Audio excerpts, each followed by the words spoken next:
Okay, so this video is going to give you some guidance for the Unit 2 Beyond the Book problems. The first Beyond the Book problem, you're going to have to solve two separate quadratic equations.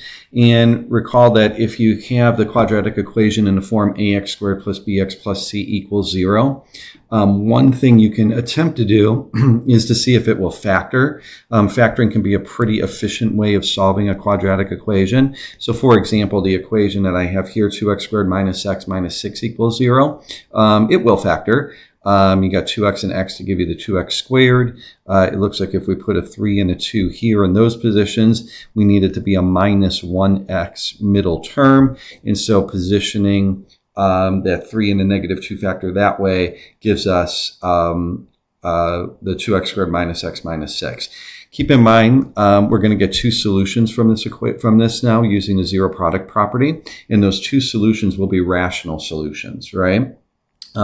So that is one method. The second method for solving quadratic equations is when an equation will not factor. So look at the equation that I revealed right here, 2x squared minus x minus 5 equals 0. That equation does not factor, and you can use then the quadratic formula. And so the a value of the equation is negative 2, the b value is negative 1, and the c value is negative 5. Keep in mind, to use the quadratic formula, you have to have the equation in standard form, ax squared plus bx plus c equals 0. And then it's a matter of just plugging in the a, b, and c values and getting your two solutions that way. I will say that on this problem, you're solving two separate quadratic equations. One of them can be factored, and one of them you'll have to use the quadratic formula on. Okay? All right, so problem number 2. The second, problem number 2b, involves you writing equations of lines. So recall that you can write an equation of a line using point-slope form that uses any point x1 comma y1 on the line, and you also need to know the slope of the line, okay?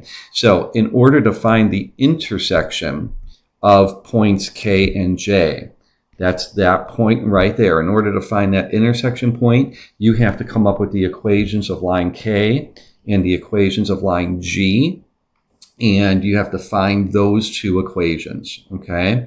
The thing that you'll have to keep in mind when you're writing these equations, and you're going to need the slope and a point for each of those, okay? Now, some of that is given here in this information, and some of it you have to calculate. Keep in mind that there's a relationship between parallel lines and perpendicular lines. Parallel lines have equal slopes, and perpendicular lines have slopes that are opposite reciprocals, right? So if you have a slope that is 5/4, then the perpendicular line will have a slope of negative 4/5, right? That's what we mean by opposite reciprocals, okay?